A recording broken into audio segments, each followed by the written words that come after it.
Have you ever stopped and wondered why, when you're feeling completely miserable, the first thing you do is put on an even sadder song? I mean, it doesn't make a lot of sense, right? You'd think you'd want something to cheer you up, but we don't. We lean into the sadness. So to get to the bottom of that question, we're going to do something kind of cool. We're going to unpack the emotional roller coaster that you find in some of the most classic Hindi heartbreak songs. We're going to look at the lyrics piece by piece to really map out the anatomy of heartbreak and figure out why these songs hit us so hard. All right, so every single one of these stories starts at the same place, the moment of the breakup. And what's interesting is that in these songs, it's rarely a slow, gradual thing. Nope, it's a clean break, a final, decisive moment where two paths just split and go in opposite directions. And this line just captures that perfectly. It says, "Chhod diya wo rasta, jis raste se tum the guzre," which means, I have left that path, the path which you once walked. Pay attention to the wording here. It's not the path vanished. It's I have left that path. That's an active choice. It's about the incredibly painful but deliberate decision to walk away from a life you shared. So you see, these songs often lay out the anatomy of a goodbye in clear steps. It starts with that internal decision. I'm abandoning this path. Then comes the declaration, actually saying the words, we're strangers now. And finally, there's the departure, either physically or emotionally. It's a whole process, and the song is basically holding your hand through each painful stage. But of course, making the decision is one thing. Living with it is another. And that brings us to the next stage, the aftermath. This is when the floodgates open. Your mind is just swamped with memories, with second-guessing, with this overwhelming wave of regret. And you see this stark contrast all the time in the lyrics. You get this beautiful, warm memory of the past. My hand was in your hands. Something so simple and intimate. And then, bam, it's slammed against the cold, hard present. A warning, almost a threat. If you leave me, you will regret it.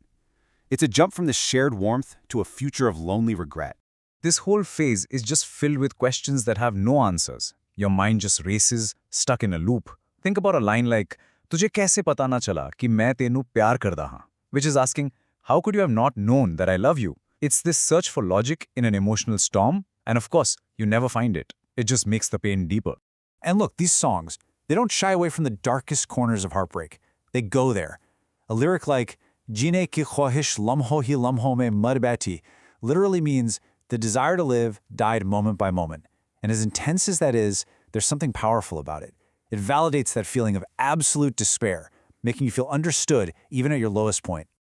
Okay, so we've walked through the breakup, the regret, the utter despair. It's all pretty bleak, right? But here is the turning point. This is where the magic happens.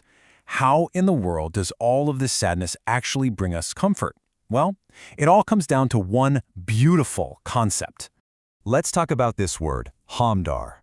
It's so much more than just a sympathizer. It literally means someone who shares your pain. Ham means with, and dard means pain.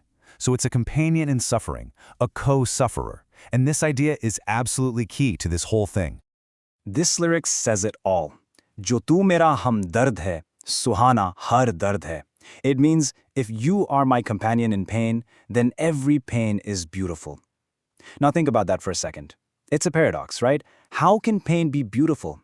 Well, in this context, the you is the song itself. The song becomes your hamdard. It's sitting there with you, sharing your pain, and suddenly that pain isn't just a lonely, awful feeling anymore. It becomes bearable. And that's it.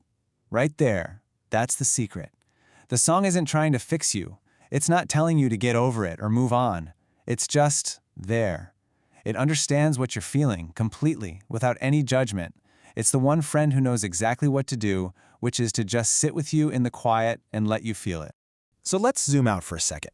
We've looked at all the pieces, that clean break, the haunting memories, and then finding this strange comfort. When you put all of that together, what you have is basically the blueprint, the universal formula for the perfect heartbreak anthem. So, what's the recipe? Well, it's this emotional journey. You start with the sharp pain of the separation. Then you let yourself get lost in the memories and the regret. But, and this is the most crucial part, at the end, the song offers you companionship. It's a formula that just works because it mirrors the real experience of grief. So, to go all the way back to our first question, why do we listen to sad songs when we're already sad? It's because these songs do something so much more than just describe our pain. They give that messy, chaotic feeling a voice. They give it a structure. And most importantly, they give it a friend, a hamdard. They reassure us that what we're feeling is real, it's valid, and that we are not alone in it. So I guess that leaves me with one final question for you. We all have one. That go-to song that just gets it. The one that feels like it was written just for you, for that moment. What song is your companion in pain? What's your hamdard?